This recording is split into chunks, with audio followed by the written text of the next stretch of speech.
අයිබෝවන් කියලා පිළිගන්නවා යාළුවෝ ඔක්කොම අද වීඩියෝ එකට. ඉතින් අපි අද බලන්න යන්නේ මේ අවුරුද්දේ අලුතින්ම රිලීස් වුණ ඇස්ටරික්ස් ඇන්ඩ් ඔබෙලික්ස් කියන ටීවී සීරීස් එක. ඉතින් මම හිතුවා මේ සීරීස් එක පාර්ට් දෙකකට ඔයාලට අරගෙන එන්න. ඉතින් අද අපි බලන්න යන්නේ මේ සීරීස් එකේ පළවෙනි එපිසෝඩ් එක. ඒ වගේම ඊළඟ වීඩියෝ එකෙන් අරන් එන්නම් ඉතිරි එපිසෝඩ් ටික. ඒ වගේම ඔයා අපේ channel එකට අලුත් කෙනෙක් නම් දැන් පහළ තියෙන subscribe button එක click කරලා channel එක subscribe කරන්න අමතක කරන්න එපා. එතකොට අපි දාන්න මේ වගේ අලුත්ම movie reviews ඔයා ගාවට ගෙන්න ගන්න පුළුවන්. එහෙනම් අපි යමු අද වීඩියෝ එකට. කතාව පටන් ගන්නකොට අපිට පෙනෙන්නේ ජෙනරාල් කෙනෙක් එක්ක රෝමන් හමුදාවක් පප්පගම අල්ලගන්න එතනට එනවා. ඉතින් එයාලා එතනට ඇවිල්ලා ටික වෙලාවක් බලාගෙන ඉන්නකොට එයාලට පප්පගම ඇතුලෙන් එළියක් පේනවා. ඉතින් මේ පප්පගම ඇතුලෙන් එන එළිය තමයි එයාලගේ ගමේ කට්ටියට හදන අරිෂ්ටි ලිපේ එන එළිය. ඉතින් ටික වෙලාවක් යනකොට වෙද පප්පා කට්ටියටම අරිෂ්ටි දෙනවා. ඒත් එතනින් ජිම් පප්පට හැමදාම වගේ අදත් අරිෂ්ටි දෙන්නේ නැහැ. වෙද පප්පා මෙතනදි කියනවා ඔයා පුංචි කාලේ කල්දේරමකට වැටුණ නිසා ඔයාට අරිෂ්ටි දෙන්නේ නැහැ කියලා. ඉතින් මෙතනදී කට්ටියම අර අරිෂ්ටි බීලා ගමෙන් එළියට ඇවිල්ලා එළියේ ඉන්න රෝමන් කාරයොන්ට නෙලන්න පටන් ගන්නවා. ඉතින් එයාලා කොච්චර කුටි කෑවත් මෙතනින් පසු බහින්නේ නැහැ. ජෙනරාල් හැම වෙලේම කෑ ගහලා කියන්නේ කට්ටියම එකතු වෙලා පහර දෙන්න කියලා.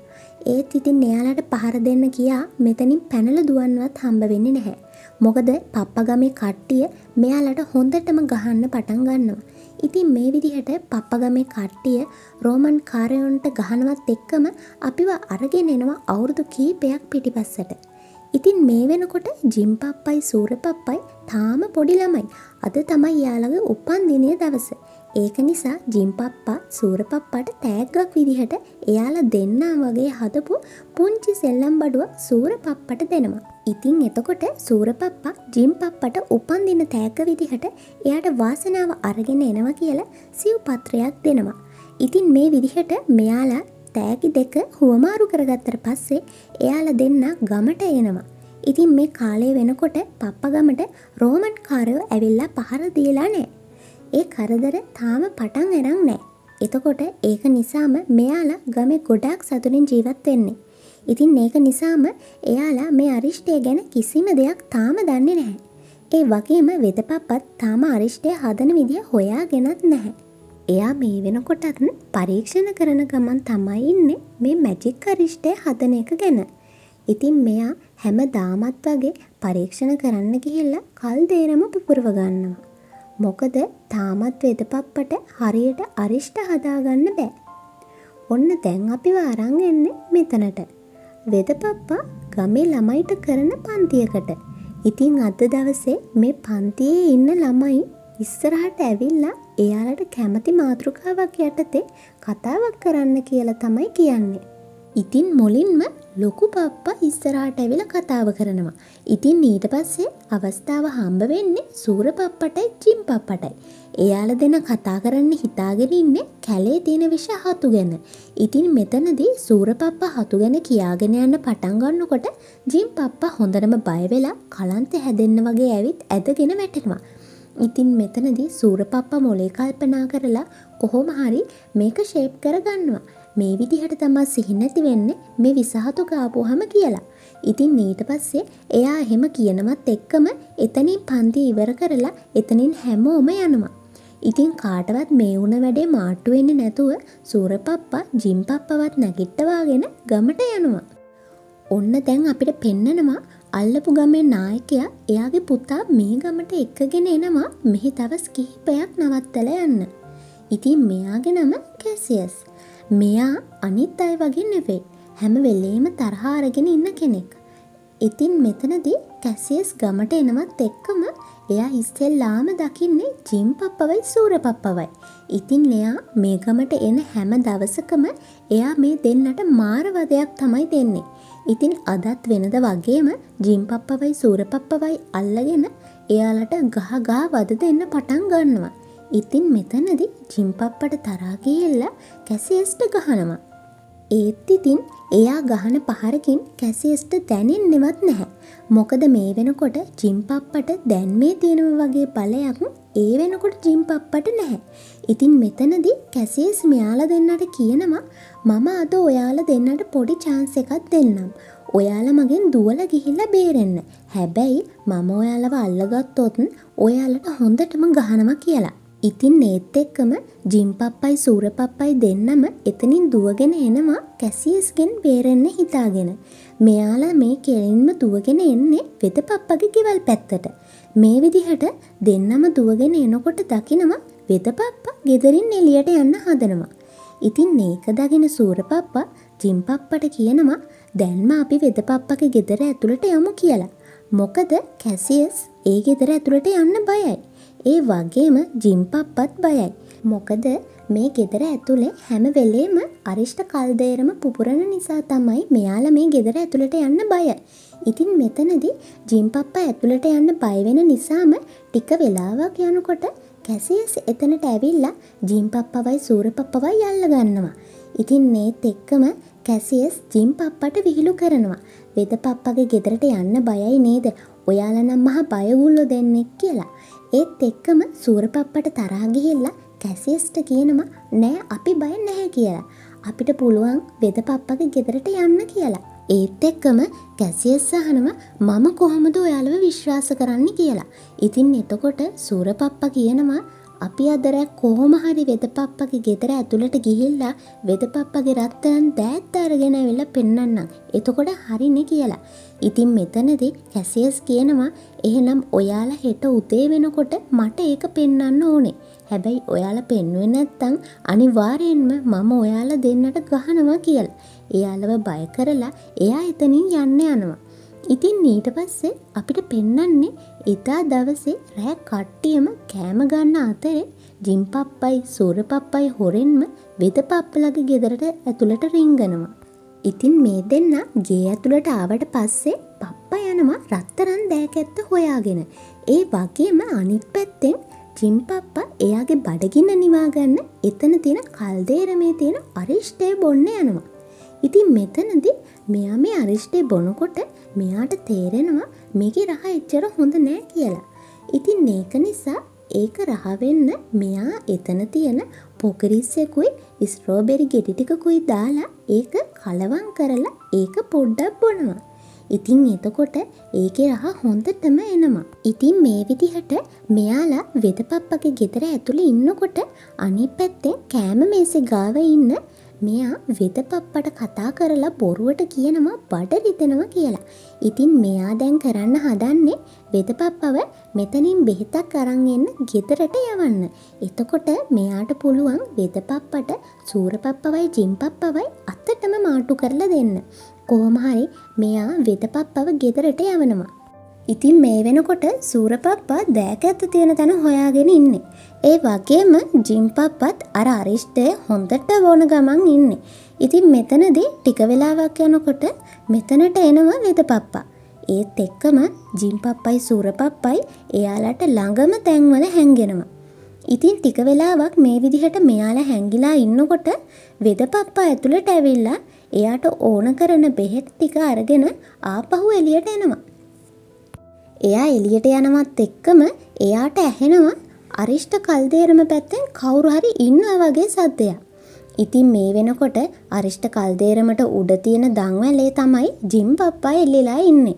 ඉතින් මෙතනදී ටික වෙලාවක් යනකොට මේ ජිම්පප්පා එල්ලිලා ඉන්න දන්වැල ටික ටික පහත් වෙලා එයා එතනින් පහළ තියෙන අරිෂ්ඨ කල්දේරමට වැටෙනවා. ඒත් එක්කම එතන ලොකු එළියක් එක්ක මේක පුපුරලා යනවා. ඉතින් කට්ටියම හිතන්නේ ජිම්පප්පා මැරුණා තමයි කියලා. ඒත් ඉතින් මේ වෙනකොට ජිම්පප්පට සිහිය නැති වෙලා විතරයි තියෙන්නේ. ඉතින් මේ සිද්ධිය දකින ගමේ හැමෝම ජිම්පප්පට මොකද වුනේ කියලා බලන්න එතනට එනවා. ඉතින් එයාලා ඇවිල්ලා බලාගෙන ඉන්නකොට ජිම්පප්පට සිහිය එනවා. එයා සිහිය ආපු ගමන්ම කියන්නේ එයාට බඩගිනි කියලා. ඉතින් එතකොට එතන ඉන්න හැමෝම ජිම්පප්පට සිහිය ආපු සතුටට එයාට ඇති තරම් කන්න දෙනවා. ඉතින් මේ වෙනකොට ජිම්පප්පා අරිෂ්ට කල්දේරමට වැටුණු නිසා එයාගේ ඇඟට සුපර් පවර් එක ඇවිල්ලයි තියෙන්නේ. මේ කට්ටිය එකතු වෙලා රෑ කන්න දෙන්න පටන් ගත්ත පාර උදේ වෙනකම්ම ජිම්පප්පට කන්න දෙනවා. ඒත් ඉතින් එයාගේ බඩ තාම පිරෙලා නැහැ. මෙයාට තවත් කෑම කන්න පුළුවන්. ඉතින් මේ විදිහට ජිම්පප්පට කන්න දුන්නට පස්සේ අපි වරන් යන්නේ මෙන්න මෙතනට. ජිම්පප්පයි සූරපප්පයි හිම බෝල සෙල්ලම් කරනවා. මෙතනදී ජිම්පප්පා ගහන හිම බෝලයක් එතන ළඟ තියෙන වහලක වැදිලා ගෙවල් 3ක වහල හිල් කරගෙන යනවා. ඉතින් මේක දකින ජිම්පප්පයි සූරපප්පයි ඉක්මනටම එතන කට්ටිය එයාව දකින්න කලින් මෙතනින් පැන ගන්නවා. ඊට පස්සේ එනවා මෙන්න මේ තැනට. මේක නිකන් එයාලගේ පූජනීය තැනක් වගේ ප්ලේස් එකක්. එතනට ගිහිල්ලා ජිම්පප්පා බලනවා එතන තියෙන පොඩි පොඩි ගල් එයාට උස්සන්න පුළුවන්ද කියලා. බලනකොට මෙයාට ඕන ගලක් කිසිම අමාරුවක් නැතුව උස්සන්න පුළුවන්. ඉතින් ඊට පස්සේ හිතනවා එතන තියෙන ලොකු ගලුත් උස්සන්න පුළුවන්ද කියලා. බලනකොට එයාට ඒකත් කිසිම ගාණක් නැතුව උස්සන්න පුළුවන්.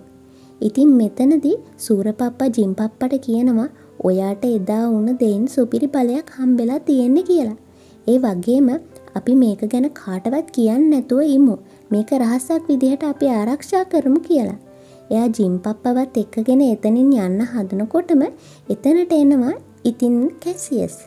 කැසියස් එයාලට හම්බෙනවත් එක්කම එයා ජිම්පප්පගෙනුයි සූරපප්පගෙනුයි යහනවා කෝ දැන් අර ගේනවයි කිව්ව රත්තරන් දෑගැත්ත කියලා. ඉතින් එතකොට ජිම්පප්පා සූරපප්පගෙන් අහනවා මම මෙයාට විතරක් අර රහස ගැන කියන්නද කියලා. එතකොට සූරපප්පා කියනවා එපා ඒක ගැන අපි කාටවත් කියන්නේ නෑ කියලානේ පොරොන්දුනේ කියලා. ඒත් එක්කම කැසියස් ගොඩක් තරහෙන් ජිම්පප්පගෙන් අහනවා මොකද්ද ඔයාලා මට නොකියන හංගන් ඉන්න රහස දැම්ම මට කියන්න කියලා. එහෙම අහලා ගොඩක් තරහගෙන මෙයා ජිම්පප්පට ගහන්න යද්දිම ජිම්පප්පා එයාට එක අතකින් පහරක් දෙනවා. ඒකට කැසියස් එතනින් ඈතට වීසි වෙලා යනවා. ඉතින් මේ සිද්ධිය දකිනවා වෙදපප්පා. ඊට පස්සේ එයා ජිම්පප්පවයි සූරපප්පවයි එයාගේ ගෙදරට එකගෙන ගිහිල්ලා එයාගෙන් අහනවා ඔයාලා එදා මොනවද අලුතින් මේ කල්දේරමට එකතු කරේ කියලා. එතකොට ජිම්පප්පා කියනවා පොකුරිස්සෙකුයි ස්ට්‍රෝබෙරි ගෙඩි ටිකකුයි විතරයි මම එකතු කරේ කියලා. ඉතින් ඒත් එක්කම වෙදපප්පා ඒ දේවල් දෙක දාලා අරිෂ්ටේ කූරු ගන්න පටන් ගන්නවා. ඒත් ඉතින් මේ දේවල් දෙක දැම්මට මේක සම්පූර්ණ වෙන්නේ නැහැ. ඉතින් ඊට පස්සේ ආපහු සැරයක් එයා ජිම්පප්පගෙන් අහනවා හොඳට මතක් කරන්න තව මොනවාද ඔයාලා දැම්මේ කියලා. ඒත් එක්කම සූරපප්පට මතක් වෙනවා එයාර උපන්දින තෑග්ගක් විදිහට දුන්න සිව්පත්‍රය. ඉතින් එයා කල්දේරමට වැටෙන වෙලාවේ එයාගේ සාක්කුවේ තමයි ඒක තිබ්බේ. ඉතින් මේක ගැන වෙදපප්පට කිව්වට පස්සේ වෙදපප්පයි මේ දෙන්නයි යනවා සිව්පත්‍රයක් හොයන්න. ඊට පස්සේ සිව්පත්‍රයක් හොයාගෙන ඇවිල්ලා ඒක අරිෂ්ට කල්දේරමට දාලා මැජික් අරිෂ්ටය සම්පූර්ණ කරනවා. ඉතින් මෙතනදී මුලින්ම ජිම්පප්පා ඒ රස බලන්නම් කියලා ඉස්සරහට එනකොට වෙදපප්පා හැමදාම වගේ එයාට කියනවා ඔයා අරිෂ්ට කල්දේරමට වැටුණ නිසා ඔයාට මේ වගේ රස බලන්න වෙන්නේ නැහැ කියලා. එයාව පැත්තකට කරලා වෙදපප්පා ඇවිල්ලා ඒක රස බලනවා. ඉතින් ඒත් එක්කම වෙදපප්පට සුපිරි බලයක් හම්බ වෙනවා. හැබැයි ඒක වැඩි වෙලාවක් තියෙන්නේ නැහැ. ඉතින් මේක දකින වෙදපප්පා ජිම්පප්පගෙන් අහනවා ඔයාගේ ඇඟේ තිබ්බ බලයත් මේ වෙනකොට අඩු වෙලාද කියලා. ඒත් ඉතින් මේ වෙනකොටත් එයාගේ ඇඟේ තිබ්බ බලය තිබ්බ විදිහටම තියෙනවා. මේක දකින වෙදපප්පා මේ වෙනකොට ගමේ නායකයාට කියනවා මම මේක ගැන තව ටික දවසක් පරීක්ෂණ කරන්නම් කියලා. මේකේ බලය වැඩි කරගන්න කාලයක් කොහොමද තියාගන්නේ කියලා. එතකන් අපි හැමෝම ගමේ අයගෙන් මේක රහසක් විදිහට තියාගමු කියලා. ඒත් එක්කම නායකයා වෙදපප්පට කියනවා මේක ගමේ අයට දැනගත්තට ප්‍රශ්නයක් වෙන්නේ නැහැ කියලා. ඒ වගේම එයාලා මේක බුද්ධිමත් විදිහට පාවිච්චි කරයි කියලා. ඉතින් ඊට පස්සේ වෙදපප්පා එයාලගේ අරිෂ්ට කල්දේරමේ ගමේ අයට දෙනවා. ඉතින් මේක ගමේ අයට හම්බුණාට පස්සේ වඳුරට දැලිපිහිය හම්බුණා වගේ තමයි. මෙයාලා මේ කල්දේරමේ තියෙන අරිෂ්ට බිබි එයාලගේ එදිනෙදා ගමේ වැඩ කරන්න පටන් ගන්නවා. ඉතින් මේක මෙයාලා බොන එක නවත්තන්නෙත් නැහැ. බලය අඩු වෙන්න ආයෙත් ඇවිත් බොනවා. ටික වෙලාවක් යනකොට කට්ටිය මේ අරිෂ්ට කල්දේරමට ගහ ගන්නත් පටන් ගන්නවා. ඉතින් මෙයාලා මේ විදිහට රණ්ඩු වෙන එක ගහගන්න එක සාමාන්‍ය පුරුද්දක්. ඉතින් මෙතනදී වෙදපප්පා මේක දිහා බලාගෙන ඉඳලා බැරිම තැන එතන හැමෝටම කෑ ගහලා එතනට ඇවිල්ලා අරිෂ්ට කල්දේරම බිමට පෙරලලා කියනවා මම ආයේ කවදාවත් මේ ගමේ මිනිස්සුන්ට අරිෂ්ටය හදලා දෙන්නේ නැහැ කියලා. ඉතින් ඊට පස්සේ එයා එතනින් ගොඩක් තරහින් ගිහින් එයාගේ ගෙදරට වෙලා දොර වහගන්නවා. ඔන්න ඉතින් අපිව ආයෙ අරන් එන්නේ ආයෙ මුලින් පටන් ගත්ත ටිකට. පළවෙනි කොටස පටන් ගද්දී පෙන්නපු විදිහට රෝමන් කාරයෝ මේ වන විට ගම වට කරලා තියෙන්නේ. ඉතින් මෙතනදී වෙදපප්පා එයාගේ අරිෂ්ටේ මේ අයට පොලිමේ එන්න කියලා බෙදන්න පටන් ගන්නවා. ඉතින් එයා එදා ගොඩක් තරහින් ආයෙ අරිෂ්ටේ හදන්නේ නැහැ කියලා ගියාට රෝමන් කාරයින්ගෙන් ගම බේරගන්න ඕන නිසා ආයෙත් හදන්න පටන් ගන්නවා. ඉතින් ওই විදිහට පප්පා ගමේ කට්ටිය අරිෂ්ට බීලා රෝමන් කාරයන්ට ගහන්න පටන් ගද්දි තමයි පළවෙනි එපිසෝඩ් එක ඉවර වෙන්නේ. ඔන්නෝම තමයි මේකේ පළවෙනි කොටස ඉවර වෙන්නේ. ඉතින් අපි දෙවෙනි කොටසෙන් හම්බ වෙනතුරු අතට සමුගන්නවා. මේ වගේ ලස්සන මූවි රිවිව්ස් බලන්න අපේ channel එක subscribe කරලා තියාගන්න අමතක කරන්න එපා. එහෙනම් අපි ඊළඟ වීඩියෝ එකෙන් ආයෙ ඉක්මනින්ම හම්බ වෙමු.